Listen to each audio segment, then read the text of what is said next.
Hello नमस्कार, welcome to Inculcate learning. सो भाई ये वीडियो मैं दोबारा रिकॉर्ड कर रही हूँ। बहुत टाइम बाद ऐसा हुआ है कि कुछ फोकस में गड़बड़ या कुछ गड़बड़ की वजह से दोबारा रिकॉर्ड करनी पड़ रही है। मैं ऑलरेडी 10-12 मिनट बोल चुकी थी, बट स्टिल अब मैं जो भी बोलूँगी, अब मैं गीता पे हाथ रख के कसम खाती हूँ कि मैं सच बोलूँगी और आप लोग सारे के सारे सुनेंगे, ठीक है। तो टाइम मैनेजमेंट से रिलेटेड काफ़ी पंगे हो रहे हैं। जून में पेपर अपना आ गया है, थोड़ा फास्ट चलते हैं। तो जून वाले पेपर के लिए स्पेसिफिकली, क्योंकि हमें OMR भी भर के आनी है, हमारे पास 180 मिनट हैं, 150 क्वेश्चंस हैं, तो फिर 30 मिनट हमारे पास उन्होंने OMR भरने के ही दिए हैं, ठीक है। लास्ट टाइम से क्या हो रहा था कि आपके पास CBT मोड था, कंप्यूटर में आप टिक कर रहे थे, चेंज भी कर सकते थे, वो भी एक बहुत बड़ा बेनिफिट था। बट उनके पेपर चेकिंग में गड़बड़ हो रही थी ना, फिर उनको टाइम नहीं मिल रहा था और उनको ज़्यादा एफर्ट्स लेने पड़ रहे थे NTA को। अब हमें ज़्यादा एफर्ट्स लेने हैं और 3 घंटे में ही हमें ये OMR भी भर के आनी है। सो काफ़ी सारे स्टूडेंट्स को ये होता है, मैम कुछ टिप्स बता दीजिए, कुछ ट्रिक्स बता दीजिए। सो देखो, ट्रिक्स की जहाँ तक बात रही, मुझे लगता नहीं है कि कोई भी टिप या ट्रिक काम करेगी, और होती भी नहीं है। बिकॉज टाइम मैनेजमेंट जो है ना, वो एक आर्ट है।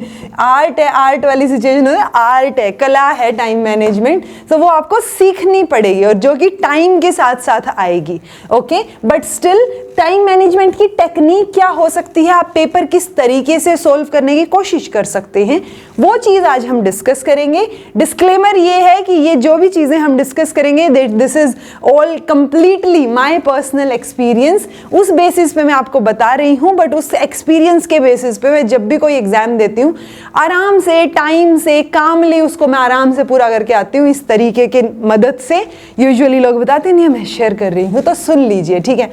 तो सबसे पहले तो क्या करना है, देखो, डिसीजन लेना है। हर स्टेप पे ना आपको डिसाइड करना पड़ेगा और थोड़ा डिसीजन में फास्ट होना पड़ेगा, क्योंकि अगर डिसीजन लेने में देरी कर दी तो फिर टाइम चला गया। तो बेसिकली हमें फोकस किस चीज पे करना है कि टाइम वेस्ट ना हो। अगर टाइम वेस्ट नहीं होगा तो ऑटोमेटिकली टाइम मैनेज हो जाएगा, क्योंकि मोस्टली हम फोकस करते हैं टाइम मैनेज कैसे करें, और उसकी वजह से टाइम वेस्ट हो जाता है बहुत सारा। तो हमें वेस्ट ना करने पे फोकस करना है, मैनेजमेंट ऑटोमेटिकली हो जाएगी, आप देखिएगा। तो सबसे पहले क्या डिसाइड करना है आपको, तो देखो ये आपका पेपर है, हम सबको पता है यहाँ सील लगी हुई आती है जब ऑफलाइन में पेपर आता है।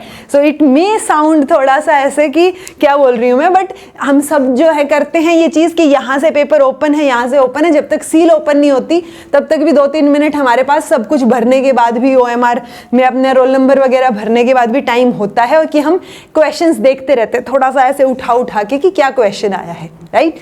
सो फ्रंट पेज पे और लास्ट पेज पे हमें हिंट तो ऑटोमेटिकली मिल जाता है कि कौन से पेज पे हमें क्वेश्चन ढंग से आता है या कौन से पेज वाला क्वेश्चन ज्यादा इजी है, ओके। सो आपको वो डिसाइड करना है कि आपको पेपर स्टार्टिंग से करना है या आपको पेपर लास्ट से करना है, ठीक है। कोई फर्क नहीं पड़ता, कहीं से भी शुरू करो, बट आपको आना चाहिए। मोस्टली जितना मेरा एक्सपीरियंस है, जितने मैंने पेपर एनालाइज किए हैं, उस बेसिस पे लास्ट में जो क्वेश्चंस होते हैं ना, वो कंपैरेटिवली इजी होते हैं, क्योंकि फ्रंट पेज, जो फर्स्ट पेज पे क्वेश्चंस होते हैं, वो थोड़ा सा ये करने के लिए कि भाई टाइम वेस्ट भी हो, थोड़ा सा बच्चे सोचे भी, मैनेज कर पा रहे नहीं कर पा रहे, वो चीजों की वजह से फ्रंट पेज पे कई बार, मोस्टली बोल रही हूं मैं, बट मोस्टली होता है ऐसा कि आपको फ्रंट पेज पे 4-5 क्वेश्चन जो दिए होंगे ना, उनमें आपको आधे से ज्यादा कंफ्यूजन हो जाएगी। आपको आते भी होंगे, नहीं भी आते होंगे, तो वहां पे टाइम वेस्ट होने के चांसेस ज्यादा हैं। और आपने अगर शुरू में ही टाइम वेस्ट कर दिया तो लास्ट तक तो आप पहुंच ही नहीं पाएंगे, जो कि बहुत ईजी है क्वेश्चंस, राइट। तो आपको ये चीज पे फोकस करना है और डिसाइड करना है उसी टाइम पे कि आपको कहां से पेपर ढंग से आता है, ओके। कोशिश है, या मोस्ट प्रोबेबली अगर आप ऑफलाइन में पेपर दे रहे हैं तो पेपर 1 पहले देंगे वो, मोस्ट प्रोबेबली, ओके। पेपर 1 पहले 50 क्वेश्चंस आपके पेपर 1 के मिलेंगे, देन आई थिंक पेपर 2 आपका शुरू होगा। सो उस पेपर, क्योंकि लास्ट पेज पे अब पेपर 2 आ गया है, फ्रंट पेज पे पेपर 1 आ गया है, तो आपको आराम से डिसीजन हो जाएगा कि आपको पेपर 1 पहले करना है या पेपर 2, जो भी आता हो आपको, जिसमें आप कंफर्टेबल हो सकता है किसी को पेपर 1 वाला फ्रंट पेज वाले क्वेश्चंस बहुत अच्छे से आते हो, किसी को लास्ट पेज वाले बहुत अच्छे से आते हो, so it's up to you. तो इसीलिए मैं कह रही हूं कि ट्रिक्स नहीं बता सकता कोई, ठीक है। अगर आप ट्रिक्स सुनेंगे किसी की या टिप्स सुनेंगे तो उसी में ही ध्यान रहेगा, फिर उन्हीं चीजों पे। वो चीजों पे फोकस नहीं करना है, आपको ये डिसाइड करना है कि पेपर कहां से शुरू करना है, ठीक है। दूसरी चीज, जैसे ही अब आपको पेपर मिल चुका है और आप खोल चुके हैं पेपर, सील भी खुल गई है, तो 3 ऑप्शन है आपके पास। एक तो आपको क्वेश्चन आता है, एक नहीं आता है, और एक डामाडोल सा है कि समझ नहीं आ रहा है कि क्या आएगा, या फिर डाउट है थोड़ा सा। ओके, सो देखो, आता है तो बहुत क्लियर है, सही बात है, आता है उसको क्लियर, मान लो इस तरीके से 61, 62 ऐसे क्वेश्चन नंबर लिखे हुए हैं, ठीक है। आपने ये क्वेश्चन पढ़ा, आपको आता है, क्वेश्चन में ऑप्शन पे टिक लगाया और इस क्वेश्चन पे भी टिक लगा दिया, ताकि ये क्वेश्चन के टिक को देख के ये इंडिकेशन रहेगी आपके लिए कि आपने ये क्वेश्चन बहुत अच्छे से पढ़ के सही से आंसर दिया है। जब आप OMR भरेंगे तो आपको दोबारा से ये क्वेश्चन पढ़ने की जरूरत नहीं पड़ेगी। ओके, दूसरा ऑप्शन है आपके पास नहीं आता है, आपको आता पता ही नहीं है, आपने एलिमिनेशन ट्राई कर लिया, आपने सारी चीजें ट्राई करके देख लिया, आपसे आंसर नहीं निकल रहा है, तो डेफिनेटली कोई ना कोई, मतलब सबसे ज्यादा करीब वाला आंसर, कुछ ना कुछ तो आप गैस मारेंगे ना, तो वो एजुकेटेड गैस होना चाहिए, बट एजुकेटेड गैस करके उस क्वेश्चंस को भी कर दीजिए, ठीक है। वो क्वेश्चन भी आपको अटेम्प्ट करना है। आप जो है, क्योंकि नेगेटिव मार्किंग तो अपने पास है नहीं नेट में, तो आप ये काम कर सकते हैं जो आपको नहीं आता, क्योंकि पेपर ऑफलाइन हो रहा है तो आप पेपर लेके घर भी आएंगे तो आपको एनालाइज भी करना है। सो आप क्या करेंगे कि मान लो 62 क्वेश्चन आपको बिल्कुल नहीं आता है, सो आप ये कर सकते हैं, आपको आता नहीं है बट आपने अटेम्प्ट कर दिया है, उसी टाइम अटेम्प्ट कर दीजिए, टाइम वेस्ट मत कीजिए वहां पे, क्योंकि हमें OMR भी भरनी है और उसके लिए भी हमें टाइम रखना है, तो हम वापस नहीं आ पाएंगे जी क्वेश्चंस के ऊपर, ठीक है। वापस आने में, पेजेस पलटने में, कौन सा क्वेश्चन रह गया नहीं रह गया, बहुत कंफ्यूजन क्रिएट हो जाएगा और टाइम वेस्ट हो जाएगा, जो कि हमें बचाना है। तीसरी चीज, जो डामाडोल वाला क्वेश्चन है, कोशिश करनी है कि अगर ये डाउट भी हो रहा है थोड़ा बहुत, तो जल्दी से सोच के इसको भी अटेम्प्ट कर दीजिए, ठीक है। बट इसके ऊपर आप क्या कर सकते हैं, मान लो 63 क्वेश्चंस डामाडोल है, आप उस पर सर्कल कर सकते हैं कि यार इसको एक अगर टाइम बचा तो एक बार वापस से इसको देख लेंगे, अदरवाइज क्वेश्चन में 4 ऑप्शन है, लग ये वाला रहा है, बाकी देखते हैं। तो आप ये देखिए, क्वेश्चन सब पे आप आंसर तो टिक कर रहे हैं, ठीक है, आंसर आप टिक कर रहे हैं, बट ये इंडिकेशन आप खुद के लिए कर रहे हैं कि ये क्वेश्चन में दोबारा पढ़ने की जरूरत नहीं है, ये तो वैसे भी नहीं आता, तो जो टिक लगाया है आंसर्स में से उसको टिक करिए, और इसमें हमने गोला भरा है, अगर टाइम मिले, जो कि मुझे लगता नहीं है मिलेगा, बट ये सर्कल मैं इसलिए लगवा रही हूँ, कई बार क्या होता है, जो थोड़ा बहुत डाउट वाला क्वेश्चन आपका होता है ना, वो यानी दिमाग में तो कहीं ना कहीं है, तो जब आप कोई और क्वेश्चन पढ़ते हैं पेपर में आगे जाके, तो आपको एकदम से चमकता है कि अरे उसका आंसर ये वाला आएगा, उस वजह से ये सर्कल जो है वो लगाने का पर्पस है, अदरवाइज अटेम्प्ट तो हमें सारे क्वेश्चंस करने ही हैं। सो ये हो गई जी दूसरी चीज। तीसरी चीज है कि आपको टाइम पूछते रहना है, टाइम, क्योंकि कई बार क्या होता है ना, हम ये सोच लेते हैं 180 मिनट है या 150 क्वेश्चन है, 150 मिनट में ही सोल्व करने हैं, सो आप मिनट का हिसाब नहीं रख सकते, घड़ी आपके पास शायद होगी नहीं, स्मार्ट वॉच तो बिल्कुल नहीं होगी, शायद दूसरे वाली भी अलाउड ना हो, तो आपको टीचर से टाइम पूछते रहना है।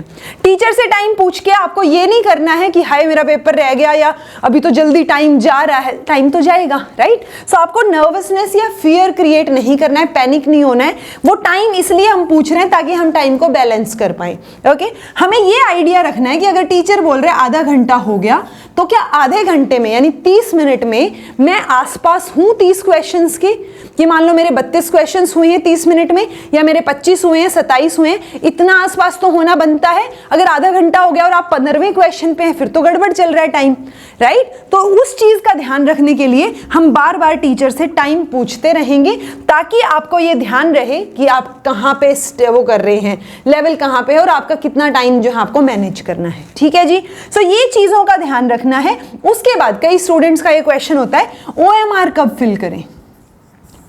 तो देखो, कई स्टूडेंट, मतलब ऑब्वियसली ये पर्सनल चॉइस है, बट चूंकि अगर आपने पेपर 2 शुरू कर दिया है या पेपर 1 शुरू कर दिया है, तो एटलीस्ट एक बार उस पेपर को पूरा का पूरा अपने उस पे सोल्व कर लीजिए, 50 के 50 क्वेश्चन पेपर 1 में, या फिर पेपर 2 शुरू किया है तो 100 के 100 एक बार पढ़ लीजिए सारे, क्योंकि वही वाली चीज कि अगर कोई क्वेश्चन आपको डाउट में है या बाद में चमका तो गड़बड़ हो जाएगी ना फिर। तो एक बार वो क्वेश्चन पेपर पूरा पढ़ लीजिए, ताकि आपको जो ईजी लग रहे हैं, नहीं लग रहे, वो आते हैं और आपने टिक कर दिए हैं सारे के सारे, फिर आप OMR उठा लीजिए। ये मेरा पर्सनल जो है सजेशन है कि OMR क्योंकि आप कॉन्टिन्यूटी में सोल्व करेंगे ना तो चीजें होंगी, ओके।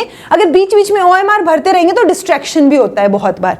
सो वो OMR जब आपको भरनी है, जब आपके मान लो पेपर 2 शुरू किया था, 100 क्वेश्चंस आपने सोल्व कर लिए हैं पेपर पे, अब OMR उठा ली मैंने पेपर 1 अटेम्प्ट करने से पहले, या मैंने पेपर 1 पहले किया है तो मैं पेपर 1 पूरा करके एक बार और उसको भरती हूँ और उसके बाद पेपर 2 के ऊपर शिफ्ट होंगे, ओके। सो OMR ये बहुत इंपॉर्टेंट है जी, डेफिनेटली। अब आपने यहां चाहे कुछ टिक कर रखा हो, अगर यहां पे गलती से भी गलत भर दिया तो क्या ही फायदा ना फिर उसका, तो फिर तो आप ब्लंडर मिस्टेक करके आ रहे हैं कि आपने कॉन्टिन्यूटी में ऐसे गोले भर दिए किसी चीज में कि भरना था A, B के ऊपर टिक गया डॉट, राइट।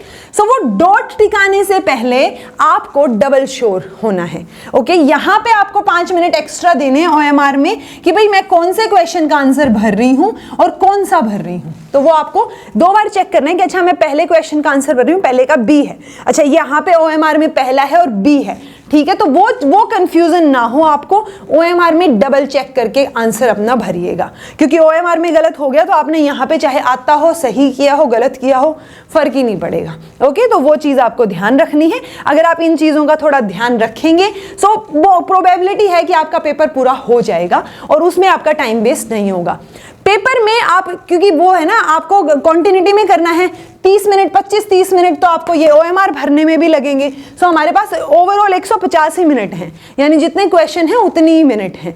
तो जितनी मिनट टीचर बताए कि भाई आधा घंटा हो गया, 1 घंटा हो गया, तो आप चेक कीजिए कि आप 30 के 60 के इन क्वेश्चंस के आसपास हैं या नहीं है। नहीं है तो थोड़ा सा स्पीड बढ़ाइए उस टाइम पे, ठीक है जी। तो इन चीज़ों का ध्यान रखेंगे, तो इसीलिए मैंने टेक्निक की बात की है कि आप कैसे सोल्व कर सकते हैं, बिकॉज टिप्स और ट्रिक्स ना पर्सनल लेवल पे होती हैं कि आप जो है जब बार बार पेपर में अलग अलग तरीके के पेपर आप देने के लिए बैठते हैं, उस एग्जाम के माहौल में OMR फिल करते हैं, तो आप कैसे टाइम मैनेज करते हैं और कैसे अपना पेपर पूरा करके आते हैं। सो टाइम मैनेजमेंट एक हवासा ही बना रखा है, अदरवाइज कोशिश करनी है कि टाइम वेस्ट ना हो। अगर वेस्ट नहीं होगा तो ऑटोमेटिकली आपका पेपर पूरा हो जाएगा। सो किसी भी क्वेश्चन से ऐसे इमोशनली कनेक्ट होकर नहीं बैठना है कि यार ये मुझे आता था, मैंने कहीं पढ़ा था, तो वो सोचने में टाइम वेस्ट नहीं करना है। कोई बात नहीं, अभी याद नहीं आ रहा, अगला कोई क्वेश्चन पढ़ते टाइम याद आ जाएगा, उसको इस वाली कैटेगरी में रख लो, ठीक है। तो पॉइंट सिर्फ इतना सा है कि अटेम्प्ट सारे करने हैं, कोशिश करनी है कि हम सारा पेपर पढ़ के करें,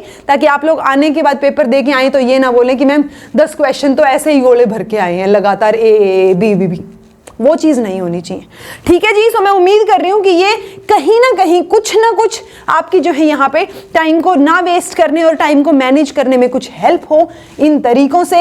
और ट्रिक्स तो वैसे होती नहीं हैं, तो जितना मेरे को पता था मैंने आपको सारी इन्फॉर्मेशन दे दी है। मैं उम्मीद करती हूँ कि स्टूडेंट्स को हेल्प होगी इस चीज़ से। This was all about today. बाकी अपनी प्रिपरेशन और रिविजन चालू रखिए। Thank you so much for watching. Be happy, keep smiling, subscribe to Inculcate Learning because it is absolutely free, and be consistent in your efforts.